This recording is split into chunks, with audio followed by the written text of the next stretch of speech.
نفل پڑھ کے اللہ سے دعا مانگتے تھے اور اللہ تعالیٰ مہربانی فرما دیتے. ایک تو نماز سے دنیا کی سب نعمتیں انسان کو ملتی ہیں. پھر نماز سے انسان کے باطن کی صفائی ہوتی ہے. اللہ تعالیٰ فرماتے ہیں ان الصلاۃ تنہا عن الفحشاء والمنکر، کہ نماز انسان کو فحش کاموں سے اور برے کاموں سے روکتی ہے. اب ہم نماز بھی پڑھ رہے ہوتے ہیں، برے کام بھی کر رہے ہوتے ہیں. اس کی وجہ کیا کہ ہماری نماز صحیح معنوں میں نماز ہی نہیں ہوتی. ہم اٹھک بیٹھک کر رہے ہوتے ہیں، غفلت کی نمازیں پڑھ رہے ہوتے ہیں. اللہ تعالیٰ ارشاد فرماتے ہیں اقم الصلاۃ لذکری، نماز قائم کرو میری یاد کی خاطر. اور ہماری نماز میں تو دکان کا کاروبار چل رہا ہوتا ہے، ادھر ادھر کے خیالات کا سلسلہ جاری ہوتا ہے، تو ایسی نماز پھر تاثیر نہیں لا پاتی. تو نماز کے اثرات ہم پر مرتب نہیں ہوتے، اس لیے پھر گناہ نہیں چھوٹتے. تو نماز کو نماز بنانا، اس کے لیے محنت کرنی پڑتی ہے. اگر کوئی کویسچن پوچھے، فرض کرو آپ سے، جی آپ نے نماز کو بنانا سیکھا. ہم نے کہاں نماز بنانی سیکھی؟ بس بچپن میں قاری صاحب نے ہمیں نماز یاد کروا دی اور ہم نے لوگوں کو جیسے دیکھتے تھے پڑھتے ہوئے ایسے پڑھنی شروع کر دی. سیکھی کہاں ہے نماز ہم نے؟ پہلے وقتوں میں مشائخ کے پاس آ کے لوگ نماز پڑھنا سیکھا کرتے تھے. حضرت سید احمد شہید رحمۃ اللہ علیہ کے پاس ایک صاحب آئے اور کہنے لگے کہ حضرت میں آپ کی خدمت میں اس لیے حاضر ہوا ہوں کہ مجھے صحابہ جیسی نماز پڑھنی سکھا دیں، مجھے صحابہ جیسی نماز پڑھنی سکھا دیں. نبی علیہ السلام نے صحابہ کو سکھایا اور صحابہ نے آگے امت کو سکھایا. چنانچہ اللہ کے محبوب صلی اللہ علیہ وسلم نے کھڑے ہو کے صحابہ کو نماز پڑھ کے دکھائی. فرمایا صلو کما رأیتمونی اصلی، تم جیسے مجھے دیکھ رہے ہو نماز پڑھتے ہوئے اس طرح نماز پڑھو. تو ظاہری صورت تو ہم نماز کی بنا لیتے ہیں، لیکن نماز کے اندر اللہ کی طرف کس طرح دھیان ہونا چاہیے، کس طرح دنیا سے ہمیں کٹ کے نماز پڑھنی چاہیے، وہ ہمیں سمجھ نہیں ہوتی. اور دنیا کی محبت اتنی ہمارے دلوں میں ہوتی ہے کہ وہ ہماری جان نہیں چھوڑتی. نماز میں بھی دنیا کا خیال. ایک بزرگ کسی نے پوچھا حضرت آپ کو نماز میں دنیا کا خیال آتا ہے؟ انہوں نے فرمایا وہی نہ دنیا نہ نماز میں آتا ہے نہ نماز کے بغیر آتا ہے، آتا ہی نہیں. اب ہم اگر چاہتے ہیں کہ نماز کے اندر ہماری حضوری بن جائے، اس کے لیے ہمیں کثرت ذکر کرنی پڑے گی. آپ حیران ہوں گے جی کہ ذکر کا کیا تعلق نماز کی یکسوئی کے ساتھ؟ ذکر سے انسان کو یکسوئی ملتی ہے اور وہ یکسوئی، وہ کنسنٹریشن پھر نماز میں کام آتی ہے. اس کو ایک مثال سے سمجھیں. ایک آدمی اگر کہے کہ جی میں نے باکسنگ کا مقابلہ کرنا ہے، تو جب طے ہو گیا باکسنگ کا مقابلہ تو آپ اس بندے کو دیکھیں گے کہ وہ روزانہ ورزش کرتا ہے. کبھی جاگنگ کر رہا ہوگا، کبھی ایکسرسائز کر رہا ہوگا اور کبھی ایک لیدر کے تکیے کو مکے مار رہا ہوگا. یہ کیوں ایکسرسائز کر رہا ہے؟ اپنے اندر مشق بڑھانے کے لیے، مہارت بڑھانے کے لیے، اپنے سکل کو امپروو کرنے کے لیے. چنانچہ لوگ سوئے ہوئے ہوتے ہیں اور وہ اکیلا لگا ہوا ہوتا ہے. ایک دفعہ مائک ٹائسن نے مقابلہ جیتا تو اس سے پوچھا گیا کہ تم کیسے اتنے اچھے باکسر بن گئے کہ ہر بندے کو ناک آؤٹ کر دیتے ہو؟ اس نے کہا کہ اس کے پیچھے ایک ہسٹری ہے میری زندگی کی. میرے گھر والے آرام کی نیند سو رہے ہوتے تھے اور برف باری کے ہے، اس کو نہ پڑھنے پر بہت بڑی سزا ملتی ہے. اس میں اختیار نہیں ہے بندے کا کہ جی کوئی پڑھے یا کوئی نہ پڑھے، نہیں، وہ ہر ایک کو پڑھنے ہیں، چاہے کوئی عام آدمی ہے، کوئی ولی ہے، کوئی صحابی ہے، سب کو پڑھنے ہیں. تو فرض کہتے ہیں لازم جو ہوتی ہیں. البتہ اس کے بعد کچھ اور بھی نمازیں ہوتی ہیں جن کو ہم سنت کہتے ہیں، وہ نبی علیہ الصلوۃ والسلام نے پڑھی ہیں اور نبی علیہ الصلوۃ والسلام سے محبت کا تقاضا یہ ہے کہ ہم بھی ان کو پڑھیں. ان کا اجر بھی بہت. چنانچہ جو سنت مؤکدہ ہیں 12، جیسے ظہر کی 4 سنتیں، فجر کی 2 سنتیں اور مغرب کے بعد بھی 2 سنتیں ہیں اور عشاء کے فرض کے بعد بھی سنتیں ہیں. ان سنتوں کو جو بندہ باقاعدگی سے پڑھتا ہے، حدیث پاک میں آتا ہے اللہ تعالیٰ قیامت کے دن اس کو جہنم سے امن عطا فرمائیں گے. پھر کچھ ایسی رکعتیں ہوتی ہیں جن کو ہم نفل کہتے ہیں، وہ بندے کا اللہ سے محبت کا اظہار ہوتا ہے. ان کو آپشنل کہتے ہیں. اگر کوئی پڑھ لے گا تو ثواب ملے گا، اگر نہیں پڑھے گا تو وہ فائدہ نہیں اٹھا پائے گا، بس کوئی سزا نہیں ہوتی اس کے اوپر. یہ نمازیں بھی بہت اہمیت کی حامل ہیں. آج کل کے دور میں طبیعتوں میں سستی اتنی آ گئی ہے کہ نوجوان بس فرض پڑھتے ہیں یا مشکل سے سنت نماز پڑھی اور پھر مسجد سے چلے جاتے ہیں. وقت بھی ہوتا ہے، کوئی ڈنڈا لے کے سر پہ نہیں کھڑا ہوتا کہ بھئی نکلو یہاں سے، وقت بھی ہوتا ہے، مگر طبیعت کے اندر نفل پڑھنے کا شوق نہیں ہوتا. یہ افسوس کی بات ہے. نفل کو بھی ہمیں پڑھنا چاہیے. چنانچہ حدیث پاک میں نفل نمازوں کو پڑھنے کے بڑے فضائل وارد ہوئے. حدیث مبارکہ میں ہے کہ جو بندہ فجر کے بعد اپنی جگہ پر بیٹھا رہے فجر کی نماز کے بعد، اور ذکر اذکار کرتا رہے حتیٰ کہ سورج طلوع ہو جائے، پھر اس کے بعد وہ اگر 2 رکعت اشراق کی نماز پڑھے گا تو اس کو ایک حج اور ایک عمرے کا ثواب عطا ہوگا۔ اور صحابی کہتے ہیں کہ نبی علیہ السلام نے جب یہ فرمایا تو 3 دفعہ کہا کہ مکمل مکمل مکمل، یعنی حج اور عمرے کا ثواب تھوڑا نہیں ملے گا، مکمل حج مکمل عمرے کا ثواب ملے گا۔ حیران ہوتے ہیں، حج کرنا تو ایک مشقت والا کام ہے اور بڑا ٹائم لگتا ہے اور پیسے لگتے ہیں، وقت لگتا ہے، اور یہاں 2 رکعت پہ حج کا ثواب مل گیا، عمرے کا ثواب مل گیا۔ تو علماء نے بات سمجھائی کہ دیکھو، ایک ہوتا ہے ضابطہ اور ایک ہوتا ہے رابطہ۔ ضابطہ تو ہوتا ہے کہ ایک روٹین بنی ہوئی ہے، اس کے مطابق کچھ کام کرنے پر اس بندے کو کوئی چیز دے دی جائے، اور رابطہ اس کے تعلق کے اوپر ہوتا ہے۔ اب اس کی مثال یوں سمجھیں کہ آپ کے ہاں ایک مزدور کام کرتا تھا اور آپ اس کو روزانہ کے 500 روپے دیتے تھے مزدوری کے۔ ایک دن وہ غمزدہ سا بیٹھا ہوا ہے تو آپ اس سے پوچھتے ہیں کہ بھئی کیا ہوا؟ وہ کہتا ہے جی کہ میری بیٹی کی شادی ہے 1 ہفتے کے بعد، اور میرے پاس تو کچھ وسائل نہیں، تو میں بہت پریشان ہوں کہ میں بیٹی کی رخصتی کیسے کروں گا۔ اس کی بات سن کے آپ کے دل میں اس کے ساتھ ہمدردی پیدا ہوتی ہے۔ اب آپ اس کو 10,000 روپے دے دیتے ہیں، بھئی اپنی بیٹی کی شادی کے لیے میری طرف سے 10,000 روپے لے۔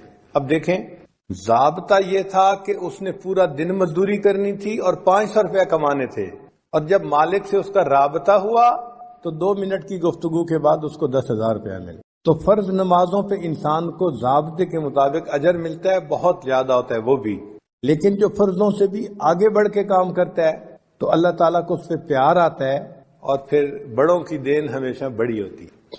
اللہ تعالیٰ اس بندے کو اپنے خزانوں سے دیتے ہیں اور بڑا انعام عطا فرماتے ہیں۔ آپ کے گھر میں ڈرائیور ہے، ایک دن وہ آپ کے پاس شہد کی بوتل لے کے آ گیا، وہ جی ہمارے گاؤں میں درخت کے اوپر شہد کا چھتا لگا ہوا تھا، کل ہم نے اتارا، چونکہ چھوٹی مکھی کا شہد تھا اور خالص تھا تو میں نے سوچا میں آپ کے لیے لے کے آتا ہوں۔ اب وہ شہد کی ایک بوتل آیا، لیکن آپ کے دل میں اپنی جگہ بنا کے چلا گیا کہ آپ نے سوچا کہ اچھا یہ مجھ سے اتنا تعلق رکھنے والا ہے کہ اس کو یہ خیال تھا کہ یہ شہد میں اپنے مالک کو دوں گا تاکہ وہ ناشتے میں استعمال کرے۔ وہ شہد لانا اس کے لیے ضروری نہیں تھا، محبت کا اظہار تھا، لیکن اس محبت کے اظہار کی وجہ سے آپ کا تعلق اس کے جڑ گیا، اس نے آپ کے دل میں جگہ بنا لی۔ اسی طرح نوافل آپشنل ہوتے ہیں، لیکن جب انسان نوافل ادا کرتا ہے تو اللہ تعالیٰ کے ہاں اس بندے کی جگہ بن جاتی ہے، اللہ تعالیٰ اس بندے سے محبت فرماتے ہیں۔ چنانچہ احادیث میں لکھا ہے کہ نوافل کے فضائل میں سے ایک یہ بھی ہے کہ قیامت کے دن اللہ تعالیٰ بندے کی نماز کو چیک کریں گے، دیکھیں گے، اور اگر نماز میں کوئی کمی ہوگی، کوتاہی ہوگی، تو اللہ تعالیٰ فرشتوں کو فرمائیں گے میرے اس بندے کے نام اعمال میں نوافل کو دیکھو، اگر نفل موجود ہیں تو ان کو فرضوں کی جگہ قبول کر لو۔ سبحان اللہ، ہمارے نوافل ہمارے فرضوں کی کمی کو پورا کر دیں گے۔ تو یہ کتنا بڑا اللہ کا فضل ہے اور کرم ہے کہ ان کو ہم باقاعدگی سے اگر پڑھیں تو اللہ تعالیٰ اس کے بدلے ہمارے فرائض کے حساب کو آسان کر دیں گے۔ پھر یہ جو نوافل ہے نا، یہ فرائض کا حصار ہے کہ جو بندہ نوافل وقت پہ ادا کرتا ہے وہ فرائض کو اپنے وقت پہ زیادہ بہتر طریقے سے ادا کر سکے گا، اور اگر نوافل میں سستی کرے گا تو وقت کے ساتھ ساتھ سنن پر عمل کرنے میں سستی کرے گا، اور جو سنن پر سستی کرنے میں عمل کرے گا اللہ تعالیٰ اس کو فرائض سے محروم فرما دیں گے، اور جو فرائض سے محروم ہو گیا وہ انسان بدبخت اور شقی بن جائے۔ تو نوافل حصار ہیں انسان کے فرائض کا، اور ہم دیکھتے بھی ہیں بعض نوجوان بچے باہر ملکوں میں، عرب ملکوں میں خاص طور پر، ان کو صرف نماز کے فرائض پڑھنے کی عادت ہوتی ہے۔ چنانچہ آپ جماعت کے ساتھ نماز پڑھیں جدہ یا کسی اور جگہ پر، تو شروع میں آپ دیکھیں گے کہ 10 بندے ہوں گے امام کے ساتھ تکبیر اولیٰ سے نماز پڑھنے والے، لیکن پھر نوجوان آنے شروع ہو جائیں گے اور 4 رکعت مکمل ہونے تک پوری مسجد نوجوانوں سے بھر جائے گی۔ اتنے نوجوان نماز کے لیے آئے کہ پوری مسجد ہی بھر گئی، لیکن جیسے ہی سلام پھیرا وہ نوجوان اسی وقت اٹھ کے واپس جانا شروع کر دیں گے، اور 1 منٹ کے اندر پھر وہی 10-15 بندے جو نماز پڑھ رہے تھے پہلے وہی رہ جائیں گے، باقی سب مسجد سے چلے جائیں گے۔ تو گویا اب نوجوانوں نے صرف فرضوں کو ہی نماز بنا لیا، سنتوں کا پڑھنے کا شوق نہ رہا، نفل کا ذوق نہ رہا۔ اس میں پھر ہوتا کیا ہے کہ جو صرف فرض پڑھنے والے ہیں پھر کئی دفعہ فرض میں بھی سستی کر جاتے ہیں، آ نہیں پاتے۔ تو نوافل پڑھنے والا انسان یوں سمجھیں کہ اپنے فرائض کے گرد ایک حصار باندھ لیتا ہے، جس کی وجہ سے اس کے فرائض اچھے طریقے سے ادا ہو جاتے ہیں۔ حدیث مبارکہ میں عمار ابن یاسر رضی اللہ تعالیٰ عنہ فرماتے ہیں کہ نبی علیہ السلام نے ارشاد فرمایا کہ جو بندہ نفل پڑھے گا اللہ تعالیٰ اس کے سب گناہوں کو معاف فرما دیں گے، اگرچہ وہ سمندر کی جھاگ کے برابر کیوں نہ ہو۔ تو نوافل کے ادا کرنے پر سمندر کی جھاگ کے برابر بھی گناہ ہوں گے، اللہ ان گناہوں کو معاف فرما دیں گے۔ تو سعادت ہے جس بندے کو نفل پڑھنے کی توفیق نصیب ہو جائے۔ اور ایک حدیث پاک میں ہے کہ بندہ جو نوافل پڑھتا ہے تو اللہ تعالیٰ فرشتوں کو فرماتے ہیں کہ اس کے نام اعمال میں صدقہ کرنے کا ثواب لکھا جائے، اور صدقہ کرنے سے مصائب ٹلتے ہیں۔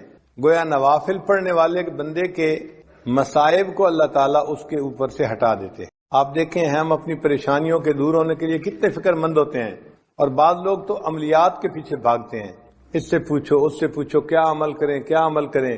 بھائی سب سے بہتر عمل آپ نفل پڑھنا شروع کر دیں، نمازوں کے ساتھ جو نفل ہیں ان نوافل کی برکت سے اللہ آپ کو مصیبتوں سے محفوظ فرما لیں گے۔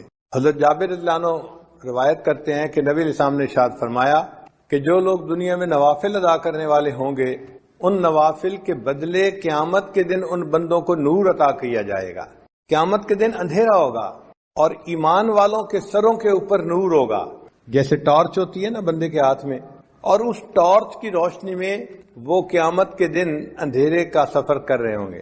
اس وقت منافق ان کو کہیں گے کہ ذرا ہماری طرف بھی توجہ کیجیے، ہم آپ کے نور سے فائدہ اٹھا لیں۔ قیل ارجعوا وراءکم فالتمسوا نورا، ان کو کہا جائے گا واپس دنیا میں جاؤ، یہ نور تو دنیا میں ملا کرتا تھا، اب یہاں نہیں ملے گا، ہر بندے کو اس کا نور کام آئے گا۔ تو یہ نوافل قیامت کے دن ہمارے لیے نور ہوں گے۔ اب ایک بندے کے ہاتھ میں سیل فون کی روشنی ہے، ایک کے ہاتھ میں بیٹری کی روشنی ہے، اور ایک کے ہاتھ میں بلب کی روشنی ہے، تو بلب والا زیادہ خوش ہوگا کہ میری روشنی میرے لیے بہت کافی بھی ہے اور دوسروں کو بھی فائدہ پہنچا رہی ہے۔ تو جن لوگوں کے ایمان کا نور قیامت کے دن زیادہ ہوگا وہ قیامت کے دن خوش لوگ ہوں گے، خوشی کا اظہار کرنے والے لوگ ہوں گے۔ نبی علیہ السلام نے ارشاد فرمایا کہ جس بندے نے فجر کی نماز پڑھی اور پھر وہ سورج کے طلوع ہونے تک مسجد میں بیٹھا رہا، پھر اس نے فصلی رکعتین 2 رکعتیں نماز ادا کی، اللہ تعالی جہنم کی آگ اس پر حرام فرما دیں گے۔ تو قیامت کے دن کا نور بھی ملے گا ان نوافل کی وجہ سے، اور جہنم کی آگ بھی حرام ہو جائے گی۔ نفل ادا کرنے والے بندے کو اللہ تعالی قیامت کے دن جہنم میں نہیں ڈالیں گے۔ ربیہ بن کعب رضی اللہ تعالیٰ عنہ فرماتے ہیں کہ میں نبی علیہ السلام کے ساتھ تھا تو اللہ کے حبیب صلی اللہ علیہ وسلم نے فرمایا کہ جو بندہ نفل ادا کرنے والا ہوگا اللہ تعالیٰ اس کو قیامت کے دن میری رفاقت عطا فرمائیں گے۔ آپ ذرا سوچئے یہ کتنا بڑا انعام ہے کہ ان نوافل کے ادا کرنے پر اللہ تعالیٰ قیامت کے دن نبی علیہ السلام کی رفاقت ادا فرمائیں۔ ایک بچہ اگر کسی مجمع میں اپنے باپ سے بچھڑ جائے تو کتنا پریشان ہوتا ہے، تو دنیا کے اندر بچہ باپ سے بچھڑ کے اتنا پریشان نہیں ہوگا جتنا ایک امتی قیامت کے دن نبی علیہ السلام سے بچھڑ کے پریشان ہو۔ اور اس دن اگر نبی علیہ السلام کی رفاقت نصیب ہو جائے تو یہ بہت بڑی سعادت کی بات ہے۔ اور جو بندہ نوافل ادا کرتا ہے اس کو اللہ تعالیٰ کا قرب نصیب ہو جاتا ہے۔ حدیث مبارک میں ہے یتقرب الی عبدی بالنوافل حتی احبہ، میرا بندہ نوافل کے ذریعے میرا ایسا قرب حاصل کر لیتا ہے کہ میں اس سے محبت کرنے لگ جاتا ہوں۔ یعنی نفل ادا کرنے والا بندہ اس سے اللہ تعالیٰ محبت فرماتے ہیں، اللہ کا قرب نصیب ہوتا ہے نوافل کے ادا کرنے پر۔ پھر اللہ فرماتے ہیں میں اس کی آنکھ بن جاتا ہوں جس سے وہ دیکھتا ہے، ہاتھ بن جاتا ہوں جس سے وہ پکڑتا ہے، میں زبان بن جاتا ہوں جس سے وہ بولتا ہے۔ سبحان اللہ، یہ حدیث مبارکہ تو بڑے عجیب مضمون کی حامل ہے کہ اللہ تعالیٰ فرماتے ہیں میں اس کے ہاتھ بن جاتا ہوں جس سے وہ پکڑتا ہے، آنکھ بن جاتا ہوں جس سے وہ دیکھتا ہے۔ محدثین نے اس کے معنی یہ لکھے ہیں کہ یہ جو جسم کے اعضاء ہیں یہ انسان کے معاون ہوتے ہیں۔ دیکھیں ہم جو کام بھی کرنا چاہتے ہیں تو ہاتھ، پاؤں، آنکھ یہ سب ہمارے معاون ہیں، ان کے ذریعے سے ہی ہم وہ کام کرتے ہیں۔ تو جب اللہ تعالیٰ نے فرمایا کہ میں اس کی آنکھ بن جاتا ہوں، ہاتھ بن جاتا ہوں، اس کا ایک معنی تو یہ ہے کہ اللہ تعالیٰ اس کے کاموں میں اس کے معاون بن جاتے ہیں، اور دوسرا معنی یہ ہے کہ انسان کے اعضاء اس کے محافظ بھی ہوتے ہیں۔ اگر کوئی آدمی آپ کی طرف پتھر پھینکتا ہے فرض کرو تو آپ اپنے ہاتھوں سے اس کو کیچ کر لیتے ہیں، لگنے نہیں دیتے، روک لیتے ہیں۔ آپ کو کسی جگہ خطرہ ہو تو آپ بھاگتے ہیں وہاں سے بچنے کے لیے۔ تو اعضاء بندے کے محافظ بھی ہوتے ہیں۔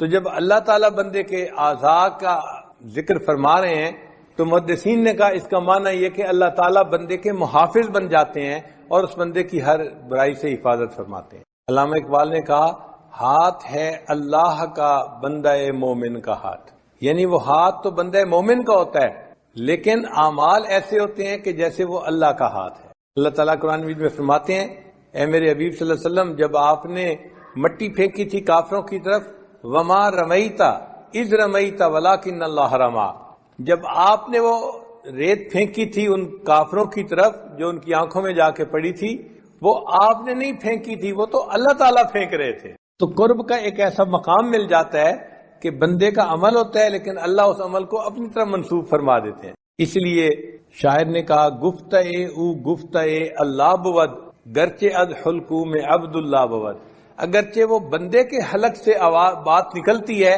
لیکن اس بندے کی بات ایسے ہوتی ہے جیسے اللہ کی بات ہوتی ہے، اللہ ان کی زبان کا نکلی ہوئی بات کو پورا فرما دیتے ہیں۔ اور یہ تو ہم نے بھی اپنی زندگی میں مشاہدہ کیا بعض بزرگوں کی صحبت میں رہ کر کہ ان کے منہ سے بات نکل جاتی تھی اللہ پوری کر دیتے تھے۔ تو انسان کو قرب الہی کا ایسا مقام مل جاتا ہے ان نوافل کے ادا کرنے پر۔ اور ایک حدیث پاک میں ہے، حضرت عقبہ بن عامر اللہ عنہ اس کی روایت کرتے ہیں کہ جو بندہ دن کے شروع میں چند نوافل ادا کر لیتا ہے اللہ تعالیٰ پورے دن کے کاموں میں اس کی کفالت فرماتے ہیں۔ یہ دیکھیں کتنی بڑی بات ہے کہ پورے دن کے کاموں میں اللہ اس بندے کی کفالت فرماتے ہیں جو دن کے شروع میں نماز پڑھ لیتا ہے، نوافل پڑھ لیتا ہے، اللہ اس کے کفیل بن جاتے ہیں۔ اللہ جب کفیل بن جائیں تو پھر کاموں میں مشکل نہیں رہتی۔ اور ایک حدیث قدسی ہے، امید ہے آپ اس کو دل کے کانوں سے سنیں گے۔ اللہ تعالیٰ ارشاد فرماتے ہیں ابن آدم، اے ابن آدم تفرغ لعبادتی، تو میری عبادت کے لیے اپنے آپ کو فارغ کر لے، املأ صدرک غنن، میں تیرے سینے کو غنا سے بھر دوں گا، واسد فقرک، اور میں تیرے فقر تنگ دستی کے راستے کو بند کر دوں گا، یعنی نہ تجھے تنگ دستی آئے گی اور تیرے سینے میں غنا کو ڈال دوں گا، تو مستغنی ہو جائے گا سب سے، تجھے دوسروں کی حاجت نہیں رہے گی۔ تو دیکھیے نوافل کے ادا کرنے پر دنیا کے فائدے بھی کتنے ہیں انسان کے لیے۔ وَإِلَّا تَفْعَلْ، اور اگر تو ایسا نہیں کرے گا یعنی نوافل نہیں پڑھے گا، مَلَأْتُ يَدَيْكَ شُغْلًا، میں تیرے ہاتھوں کو کاموں میں مصروف کر دوں گا۔ اور واقعی آج ہاتھ کاموں میں ایسے مصروف ہیں، ایک کام ختم نہیں ہوتا دوسرا اوپر سے، دوسرا ختم نہیں ہوتا تیسرا اوپر سے، تیسرا ختم نہیں ہوتا چوتھا اوپر سے، اسائنمنٹس کے بعد اسائنمنٹ۔ تو اللہ نے اس بندے کے ہاتھوں کو کاموں سے مشغول کر دیا۔ ولم اسد فقرک، اور میں تیرے فقر کے راستے کو تنگ بند بھی نہیں کروں گا۔ چنانچہ کاروبار بھی ہوتا ہے اور پیسے سے ٹائٹ بھی ہوتے ہیں، اس کا قرضہ دینا ہے، اس کا قرضہ دینا ہے، اور جی 5 کنٹینر ادھر پھنس گئے، 2 کنٹینر ادھر پھنس گئے، اب مصیبت میں پڑے ہوئے ہیں اور مانگنے والے تنگ کر رہے ہیں۔ ہونے کے باوجود یہ بندہ پریشان ہوتا ہے، اللہ اس کے تنگ دستی کے راستے کو بند نہیں کرتے۔ تو نوافل پڑھنے کا دیکھو یہ کتنا بڑا اجر ہے کہ اللہ تعالیٰ بندے کو غنا عطا فرما دیتے ہیں دل کا، اور دوسرا فقر کے راستے کو اللہ اس کے لیے بند کر دیتے ہیں۔ ان نوافل میں جو سب سے اہم نوافل ہیں وہ ہیں جو فقہا نے فرض نمازوں میں نوافل کہے ہیں نا، جیسے ظہر کی نماز پڑھی تو آپ نے 4 رکعت سنت پہلے پڑھی، پھر 4 رکعت فرض پڑھے، پھر 2 رکعت سنت پڑھی، پھر اس کے بعد 2 رکعت نفل بھی ہیں۔ تو سب سے پہلا کام یہ کریں کہ نمازوں کو مکمل طور پہ پڑھنا شروع کریں۔ وہ جو فرض نمازوں کے نوافل ہیں ان کو چھوڑے نہیں، ان کو ضرور پڑھیں۔ اسی طرح مغرب کی نماز پڑھی تو 3 فرض پڑھے، 2 رکعت سنت پڑھی، پھر اس کے بعد 2 رکعت نفل بھی ہیں۔ نوجوان وہ نفل چھوڑ دیتے ہیں، وہ نہیں چھوڑنے، ان کو باقاعدگی سے پڑھنا شروع کر دیں۔ اس پہ کوئی زیادہ وقت نہیں لگتا، عادت کی بات ہوتی ہے۔ جن کو عادت ہوتی ہے وہ پڑھ لیتے ہیں، جن کو عادت نہیں ہوتی وہ چھوڑ دیتے ہیں۔ اسی طرح عشاء کے بعد آپ نے فرض پڑھے، پھر 2 رکعت سنت پڑھی، پھر اس کے بعد 2 رکعت نفل ہیں، پھر وتر کی نماز ہے اور وتر کے آخر پہ پھر 2 رکعت نفل ہیں۔ تو یہ جو وتر سے پہلے اور بعد میں نوافل ہیں ان کو ضرور پڑھیں۔ جب آپ نے نمازوں کے یہ نوافل پڑھ لیے، یعنی آپ نے نمازوں کو نوافل کے ساتھ ادا کرنا شروع کر دیا، اس کے بعد اگلا قدم ہے کہ آپ نوافل میں سے جو سب سے اعلیٰ نوافل ہیں تہجد کے نوافل، ان کو بھی پڑھنے کی عادت ڈالیں۔ تہجد کی نماز پڑھنی کوئی مشکل کام نہیں ہے، انسان کے روٹین کا مسئلہ ہے۔ عبادت کرتے ہیں جن کے پہلو بستروں سے جدا رہتے ہیں رات کے وقت اللہ کی یاد میں، تو ان اللہ کے عاشقوں میں نے بھی اپنا نام ضرور لکھوانا ہے۔ جب آپ اس انداز سے سوچیں گے نا تو پھر تہجد پڑھنی آپ کے لیے مشکل نہیں ہوگی۔ الارم لگا کے رکھیں گے، آنکھ کھل جائے گی، اور کئی مرتبہ تو بغیر الارم کے بھی آنکھ کھل جائے گی۔ تو ایک دل میں حسرت ہو کہ اے اللہ، ہر رات آپ کے جو عاشقوں کی فہرست بنتی ہے، کاش کہ میں ہر رات ان میں اپنا نام ضرور درج کروا دوں۔ پھر آدھا گھنٹہ پہلے اٹھ کے تہجد پڑھنی کوئی مشکل کام نظر نہیں آتا۔ اور اس میں اپنے اپنی سوچ کی بات ہے۔ آپ یہ نہ سوچیں میں تہجد نہیں پڑھتا، معاملہ کچھ اور ہے، مجھے تہجد کی توفیق نہیں دی جاتی، اللہ تعالیٰ نہیں پڑھنے دیتے۔ حدیث پاک سے ثابت ہے، نبی السلام نے ارشاد فرمایا جب رات کا وقت ہوتا ہے اللہ تعالیٰ فرشتوں کو بلاتے ہیں اور فرماتے ہیں کہ دیکھو یہ میرے مقبول بندوں کے اٹھنے کا وقت ہے، میرے محبوب بندوں کے اٹھنے کا وقت ہے، اور اس وقت میں فلاں فلاں فلاں وہ میرے مبغوض بندے ہیں، میں انہیں پسند نہیں کرتا، تم جاؤ اور ان کے سروں پر پہرا دو اور ان کو تھپکی دے کے سلا دو، میں نہیں چاہتا کہ وہ اٹھیں اور وہ مجھ سے مانگیں۔ تو حدیث پاک میں آتا ہے کہ فرشتے تھپکی دے کے سلا دیتے ہیں، بندہ گہری نیند سویا ہوتا ہے، تہجد میں اس کی آنکھ ہی نہیں کھلتی۔ تو یہ نہیں کہ ہم تہجد نہیں پڑھتے، معاملہ کچھ اور ہے، پڑھنے کی اللہ توفیق ہی نہیں دیتے، اس لیے کہ اللہ تعالیٰ اس وقت میں ہمارا چہرہ دیکھنا ہی پسند نہیں کرتے، شکل ہی نہیں پسند کرتے۔ پھر اللہ تعالیٰ فرشتوں کے دوسرے گروپ کو کہتے ہیں کہ دیکھو فلاں فلاں فلاں میرے نیک بندے ہیں، تم جاؤ اور ان کو پر مار کے جگا دو تاکہ یہ اٹھیں تہجد پڑھیں اور میں ان کی جھولیوں کو انعام سے بھر دوں۔ چنانچہ سوئے ہوئے ہوتے ہیں، تھکے ہوئے ہوتے ہیں، اچانک آنکھ کھل جاتی ہے۔ وہ جو آنکھ کھلتی نہیں ہے وہ خود بخود نہیں کھلتی، وہ آنکھ کھلوائی جاتی ہے، اللہ تعالیٰ فرشتے کے ذریعے سے آنکھ کھلواتے ہیں، میرے بندے اٹھو مجھ سے مانگو میں تمہیں عطا کر دوں۔ پھر اللہ تعالیٰ تیسرے گروپ کو کہتے ہیں فرشتوں کے کہ جاؤ اور میرے فلاں فلاں بندے وہ میرے مقربین ہیں ان کی صرف کروٹ بدل دو، وہ سارا دن دین کا کام کرتے رہے، ان کا جسم تھکے ہوئے ہیں، بس ان کی کروٹ بدل دو، اگر وہ چاہیں گے تو وہ اٹھ کے تہجد پڑھ لیں گے اور اگر وہ چاہیں گے تو وہ سوئے رہیں گے، میں ان کے تہجد پڑھنے پہ بھی راضی ہوں، میں ان کے سونے پہ بھی راضی ہوں۔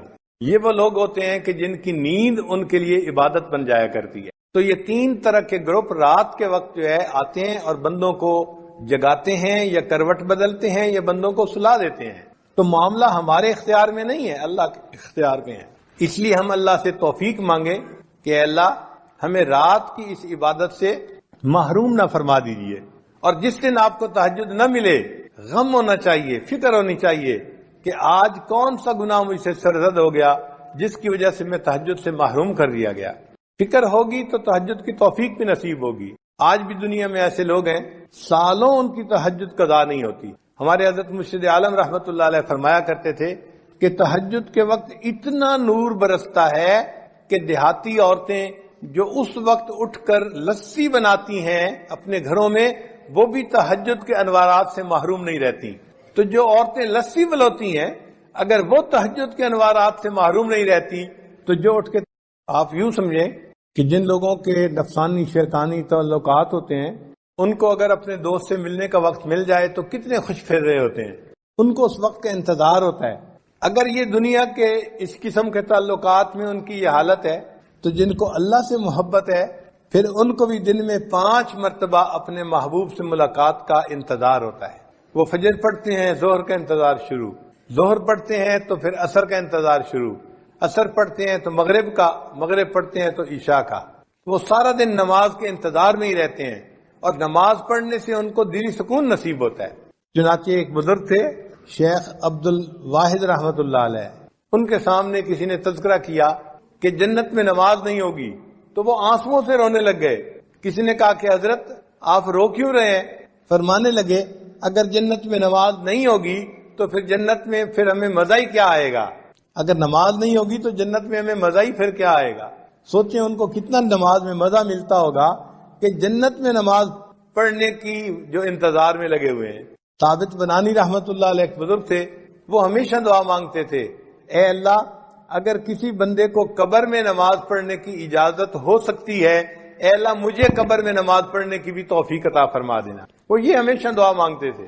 ایک صاحب کہتے ہیں کہ میں ثابت بنانی کے تدفین میں شامل تھا، جب دفن کر کے ہٹے تو کہنے لگے کہ میں آخری بندہ تھا جو قبر کے پاس کھڑا تھا، ایک اینٹ اپنی جگہ سے ہٹ گئی تو میں نے سوچا کہ میں اس اینٹ کو ذرا ٹھیک کر دیتا ہوں۔ وہ کہتے ہیں کہ ٹھیک کرنے کے لیے جو میں نے اینٹ کو اٹھایا، میں نے اپنی آنکھوں سے دیکھا کہ ثابت بنانی اپنی قبر میں نماز کی نیت کر کے کھڑے ہوئے تھے۔ تو دیکھیے، لوگ تو قبر میں نماز پڑھنے کی دعائیں مانگتے ہیں اور ہم سے دنیا کی 5 نمازیں نہیں پڑھی جاتی، اور اگر پڑھتے بھی ہیں تو پھر نوافل چھوڑ دیتے ہیں۔ نوافل ضرور پڑھیں، کیا پتہ یہی نوافل قیامت کے دن ہمارے فرائض کی بدلے میں قبول کر لیے جائیں۔ اور تہجد کی نماز میں تو انسان کو خیر ملتی ہے۔ جو بندہ اللہ سے خیر لینا چاہے وہ تہجد کے وقت اٹھے اور اللہ سے مانگے، اللہ جھولیاں بھر دیتے ہیں۔ حدیث پاک میں ہے، اللہ تعالیٰ فرماتے ہیں حل من سائل فاعطی علی، ہے کوئی سوال کرنے والا کہ جسے میں عطا کروں۔ جب بادشاہ اعلان کروا رہا ہے کوئی مانگنے والا جسے عطا کیا جائے، اور مانگنے والے سوئے پڑے ہوتے ہیں، تو ان کو کیسے ملے گا؟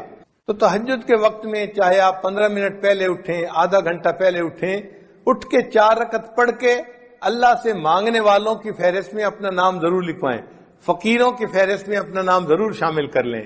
جب عشق سکھاتا ہے آداب سحرگاہی، جب عشق سکھاتا ہے آداب سحرگاہی، کھلتے ہیں غلاموں پر انداز شہنشاہی۔ عطار ہو، رومی ہو، راضی ہو، غزالی ہو، کچھ ہاتھ نہیں آتا بے آہ سحرگاہی۔ کوئی بھی ہو، جب تک تہجد کا پابند نہیں بنے گا، اس کو اللہ تعالیٰ کے وہ معارف نصیب نہیں ہوں گے۔ تو اگر وہ معارف حاصل کرنا چاہتے ہیں، ہمیں اپنی تہجد کی نماز کو پکا کرنا پڑے گا۔ مرد بھی نماز کو پابندی سے پڑھیں، عورتیں بھی نماز کو پابندی سے پڑھیں۔ یہ سب سے افضل نماز ہے سالکین کے لیے، تہجد کی نماز۔ پھر اس کے بعد اشراق کی نماز ہے۔ اشراق کی نماز یہ ہے کہ انسان فجر کی نماز پڑھے، پھر اپنی جگہ پر بیٹھے ہوئے تلاوت کرے، تسبیحات پڑھے، اور جب سورج ایک نیزہ اوپر آ جائے تو اس وقت 2 رکعت 4 رکعت نوافل پڑھ لے۔ وہ اشراق کی نماز کہلاتی ہے، اور حدیث پاک میں ہے کہ اس نماز کو پڑھنے پر اللہ بندے کو ایک حج اور ایک عمرے کا ثواب عطا فرماتے ہیں۔ ہم تو ثواب کی خاطر پڑھتے ہیں نا، لیکن جو اللہ والے ہوتے ہیں نا، وہ ثواب کی خاطر پڑھتے ہیں، مزے کی خاطر پڑھتے ہیں۔ ان کو ثوابوں کی طلب کم ہوتی ہے، اپنے محبوب سے محبت کا تعلق نبھانے کا ان کو شوق زیادہ ہوتا ہے۔ حضرت خواجہ مجذوب رحمۃ اللہ فرماتے ہیں، بندگی سے ہمیں تو مطلب ہے، بندگی سے ہمیں تو مطلب ہے، ہم ثواب و عذاب کیا جانے۔ بندگی سے ہمیں تو مطلب ہے، ہم ثواب و عذاب کیا جانے، کس میں کتنا ثواب ملتا ہے، عشق والے حساب کیا ہے۔ عشق والوں کو ان حسابوں کا کیا پتا، وہ تو اللہ کی محبت میں نوافل پڑھ رہے ہوتے ہیں۔ اگر اشراق کے نوافل پڑھنے کی عادت پڑ جائے تو پھر اس کے بعد صلاۃ الضحیٰ، جس کو چاشت کی نماز کہتے ہیں، یہ دن کے 9 بجے جب سورج اتنا اوپر آ جاتا ہے کہ زمین گرم ہوتی ہے، ننگا پاؤں رکھنے سے پاؤں جلنے شروع ہو جاتے ہیں، اس وقت سے یہ ٹائم شروع ہوتا ہے اور پھر زوال سے 1 گھنٹہ پہلے تک یہ رہتا ہے۔ اس کو صلاۃ چاشت کہتے ہیں۔ یہ اگر 2 رکعت بھی پڑھ لیں تو بہت اچھا، ورنہ 12 رکعت تک پڑھ سکتے ہیں۔ اس میں اللہ نے روزی کی برکت رکھی ہوئی ہے، چنانچہ جو بندہ چاشت کی نماز پڑھتا ہے اللہ تعالیٰ اس کو برکت والی روزی عطا فرما دیتے ہیں۔ اب بہت سارے لوگ اپنے دفتروں کی وجہ سے یہ لمبی نماز تو نہیں پڑھ سکتے، مگر کم از کم 2 رکعت تو پڑھنی چاہیے، انٹری تو ہو جانی چاہیے۔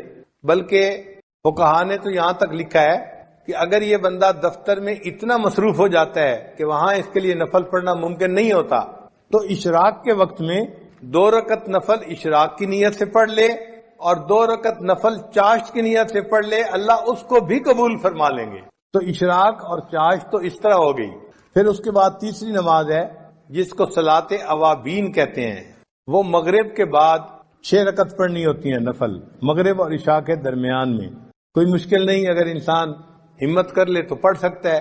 6 رکعت نفل پڑھنے پہ 5 منٹ لگتے ہیں یا 6 منٹ لگتے ہیں، لیکن اجر پتہ ہے کتنا؟ حدیث پاک میں ہے کہ جو بندہ اوابین کے 6 رکعت نفل پڑھتا ہے اللہ اس کو 12 سال کی عبادت کا ثواب عطا فرما دیتے ہیں۔ 6 رکعت پڑھنے پر 12 سال کی عبادت کا ثواب ملا تو سوچئے یہ کتنا بڑا انعام ہے۔ جو لوگ حفاظ ہیں وہ تہجد میں قرآن پڑھا کریں، منزل جو ہوتی ہے نفلوں میں۔ اگر تہجد میں اٹھنا مشکل ہے تو پھر دوسرا طریقہ مغرب اور عشاء کے درمیان 2 رکعت 4 رکعت میں اگر ایک پارہ پڑھ لیں تو ان کے قرآن پاک کی منزل پکی رہے گی ہمیشہ. اور رات کی نماز کو تہجد کی نماز کہتے ہیں. تو گویا 5 فرض نمازیں ہوئیں اور 4 نفل نمازیں ہوئیں، اشراق، چاشت، اوابین، تہجد. تو جیسے عام لوگ 5 فرض نمازوں کا اہتمام کرتے ہیں، جو سالکین ہوتے ہیں ان کو 9 نمازوں کا ایسے اہتمام کرنا چاہیے. ان کے لیے یہ 4 نمازیں بھی محبت کی بنا پہ فرض کی مانند ہوتی ہیں نفل نمازیں، لیکن محبت کے میدان میں وہ اس طرح اس کو ادا کرتے ہیں جیسے فرض ہوتا ہے. پھر اس کے بعد بھی کچھ نمازیں ہیں. انسان جب وضو کرتا ہے تو تحیت الوضو 2 رکعت نفل پڑھنے وہ بھی مسنون ہے. مسجد میں داخل ہوتا ہے تو 2 رکعت تحیت المسجد پڑھنا یہ بھی مسنون ہے. تو ان نمازوں کو بھی پڑھنا چاہیے. جب موقع ملے تحیت الوضو پڑھیے، تحیت المسجد پڑھ لیجئے. پھر اگر انسان سے کوئی غلطی ہو گئی تو صلاۃ التوبہ 2 رکعت توبہ کے پڑھنا یہ بھی حدیث سے ثابت ہے. پھر اگر اللہ نے کوئی نعمت عطا فرما دی تو 2 رکعت شکرانے کے ادا کرنا یہ بھی حدیث پاک سے ثابت ہے. ان نمازوں کو جتنا آپ پڑھ سکتے ہیں اتنا پڑھیں، ان کا اجر ملے گا، اس کے بدلے فرض قبول ہو جائیں گے، اور قیامت کے دن اللہ تعالیٰ بندے کو نبی علیہ السلام کی رفاقت عطا فرمائیں گے اور اونچا مرتبہ عطا فرمائیں گے. اور ایک خاص نقطہ ان نوافل کو پڑھنے کے لیے یہ ہے کہ نوافل کو چھوڑا نہ کریں. کیوں؟ ہم نہیں جانتے کس جگہ کا کیا ہوا ہمارا سجدہ ہمارے اللہ کو پسند آ جائے. تو یہ سوچا کریں کہ ہو سکتا ہے یہ جو نفل نماز میں پڑھ رہا ہوں میرا یہ سجدہ میرے مالک کو پسند آ جائے. علامہ اقبال نے کہا واقف ہو اگر لذت بیداری شب سے، واقف ہو اگر لذت بیداری شب سے، اونچی ہے سریا سے بھی یہ خاک پر اسرار. یعنی یہ خاک کی مٹھی انسان جو ہے یہ سریا سے بھی اونچا چلا جاتا ہے. اللہ تعالی ہمیں بھی بیداری شب کی لذت عطا فرمائے. تیری محفل بھی گئی، چاہنے والے بھی گئے، شب کی آہیں بھی گئیں، صبح کے نالے بھی گئے. ایک وقت تھا کہ نوجوان رات کے آخری پہر میں اٹھتا تھا، اللہ کی محبت میں آہیں بھرتا تھا اور اللہ کے سامنے اپنی فریاد بیان کرتا تھا. آج راتوں کو اٹھنے والے بہت تھوڑے ہو گئے. اس قحط الرجال کے دور میں دلوں میں یہ نیتیں کیجئے کہ ہم ان نوافل کو باقاعدگی سے پڑھیں گے اور تہجد کو پابندی کے ساتھ پڑھیں گے اور اللہ کی عبادت کریں گے، اپنے اللہ کو منانے کی کوشش کریں گے. اللہ تعالی ہمارے معاملات کو ٹھیک کر دے اور ہمیں اللہ تعالی اپنے مقبول بندوں میں شامل فرمائے. وآخر دعوانا ان الحمد للہ رب العالمین. کچھ حضرات بیت کے لیے تشریف لائے ہیں تو توبہ کے کلمات پڑھے جائیں گے. یہ کلمات سچے دل کے ساتھ پیچھے پیچھے پڑھتے جائیے. پڑھیے بسم اللہ الرحمن الرحیم، لا الہ الا اللہ محمد الرسول اللہ، آمنت باللہ وملائکتہ وکتبہ ورسلہ والیوم الآخر والقدر خیرہ وشرہ من اللہ تعالی والبعث بعد الموت. آمنت باللہ کما ہوا باسمائہ وصفاتہ وقبلت جمیع احکامہ اقرار باللسان وتصدیق بالقلب. اشہد ان لا الہ الا اللہ واشہد ان محمدا عبدہ ورسولہ. استغفر اللہ ربی من کل ذنب واتوب الیہ برحمتک یا ارحم الراحمین. ان کلمات کو پڑھنے سے بیت ہو چکے ہیں.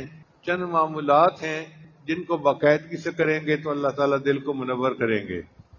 پہلا عمل ہے 100 مرتبہ استغفار صبح شام پڑھنا. دوسرا عمل ہے 100 مرتبہ درود شریف صبح شام پڑھنا. تیسرا عمل ہے قرآن مجید کی تلاوت روزانہ کرنا. چوتھا عمل ہے چلتے پھرتے ہر وقت دل میں اللہ کو یاد کرنا. اور پانچواں عمل ہے مراقبہ کرنا. اور اللہ تعالیٰ کا فرمان بھی ہے وَلِلَّهِ الْأَسْمَاءُ الْحُسْنَى فَادْعُوهُ بِهَا. اللہ تعالیٰ کے پیارے پیارے نام ہیں، ان ناموں سے مانگو. تو ہم بھی اللہ کے پیارے ناموں سے مانگیں گے. انہی ناموں میں سے اسم اعظم بھی ہوگا تو یقیناً دعا قبول ہوگی. اس کا طریقہ یہ ہوگا کہ یہ عاجز پڑھے گا مثلا یا رحمان یا اللہ، الرحمن یا اللہ. تو آپ ان الفاظ کو غور سے سنیں گے، الرحمن یا اللہ، اور اس کے بعد آپ اللہ کو پکاریں گے، کہیں گے یا اللہ مناسب آواز کے ساتھ. جیسے بچہ امی امی امی کر کے پکارتا ہے، ماں کا دل پسیج جاتا ہے. تو آپ بھی یوں سمجھیے گا آج بھی ہم اللہ اللہ اللہ کر کے اپنے رب کو پکاریں گے، اللہ کو اپنے بندوں پہ رحم آ جائے گا، اللہ تعالیٰ کرم فرما دیں گے، مہربانی فرما دیں گے۔ تو اس طرح ہم پہلے اسماء الحسنہ پڑھیں گے۔ اس کو پڑھتے ہوئے کئی مرتبہ شیطان ذہن میں یہ بات ڈالتا ہے کہ ساتھ والا دیکھ رہا ہوگا میں رو رہا ہوں، ساتھ والوں کو تھوڑی دیر کے لیے بھول جائیے، یوں سمجھیے کہ بس میں اکیلا ہوں اور میں آج اپنے رب کو پکار رہا ہوں اور آج میں اپنی جو ہے قسمت کا فیصلہ کروا کے اٹھنا چاہتا ہوں، گناہ بخشوا کے اٹھنا چاہتا ہوں، اپنے اللہ سے سلوک کر کے اٹھنا چاہتا ہوں۔ اللہ تعالیٰ یقیناً مہربانی فرمائیں گے، لہذا دل کی توجہ کے ساتھ اس وقت اللہ سے مانگیے۔ جب مزدور کے مزدوری ختم ہونے کا وقت آتا ہے اس کو بھی امید لگ جاتی ہے کہ ضرور مجھے اس وقت کچھ نہ کچھ پیمنٹ ہو جائے گی۔ وہ پروردگار جس نے مزدور کا پسینہ خشک ہونے سے پہلے اس کو مزدوری دینے کا حکم فرمایا، تو اللہ کے بندوں نے بھی تو 3 دن مزدوریاں کی ہیں، کبھی نمازیں پڑھی، تہجد پڑھی، ذکر کیے، مراقبے کیے اور بیانات سنے، تو 3 دن مزدوری کر کے اب مزدوروں کے مزدوری مانگنے کا وقت ہے، لہذا اللہ سے مانگ لیجئے۔ اللہ رب العزت ہم پر مہربانی فرمائے، ہماری پریشانیوں کو دور فرما دے اور اللہ تعالی ہمیں یہاں سے خالی نہ اٹھائے۔ لہذا اللہ تعالیٰ کی طرف متوجہ ہو جائیے اور ہاتھ اٹھا کر دعا مانگ لیجئے۔ سبحان ربی العلی الوہاب، اللہم صلی علی سیدنا محمد وعلی آل سیدنا محمد وبارک وسلم۔ ربنا ظلمنا انفسنا وإن لم تغفر لنا وترحمنا لنكونن من الخاسرين۔ ربنا لا تزغ قلوبنا بعد إذ هديتنا وهب لنا من لدنك رحمة إنك أنت الوهاب۔ الرحمن يا الله، الرحيم يا الله، الملك يا الله، القدوس يا الله، السلام يا الله، المؤمن يا الله، المهيمن يا الله، العزيز يا الله، الجبار يا الله، المتكبر يا الله، الخالق يا الله، البارئ يا الله، المصور يا الله، الغفار يا الله، القهار يا الله، الوهاب يا الله، الرزاق يا الله، الفتاح يا الله، العليم يا الله،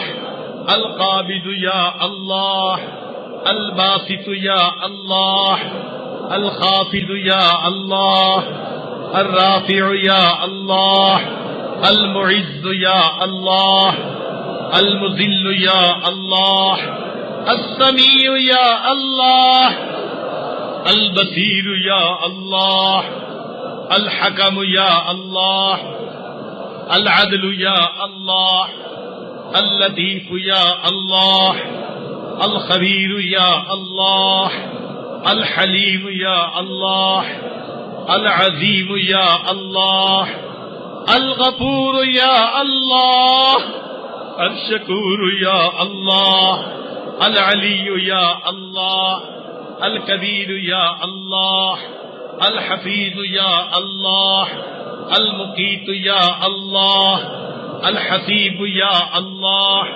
الجليل يا الله، الكريم يا الله، الرقيب يا الله، المجيب يا الله، الواسع يا الله، الحكيم يا الله، الودود يا الله، المجيد يا الله، الباعث يا الله، الشهيد يا الله، الحق يا الله، الوكيل يا الله، القوي يا الله، المتين يا الله، الولي يا الله، الحميد يا الله، المحصي يا الله، المبدئ يا الله، المعيد يا الله، المحيي يا الله، المميت يا الله، الحي يا الله،